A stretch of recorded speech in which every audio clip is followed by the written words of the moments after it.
How to record Google Meet. First of all, start or join a Google Meet session. Once you join it, click the three dots vertical ellipse in the bottom right corner of your screen. Now, select Record Meeting from the menu. A confirmation pop-up may appear, then click Start to begin recording.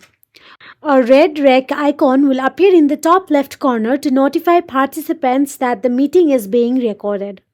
When you are done, simply click the three dots again and select Stop Recording. Alternatively, the recording stops automatically when the meeting ends or everyone leaves the call. Google sends an email with a link to the recording. Then the file is saved in the organizer's Google's Drive under the Meet recordings.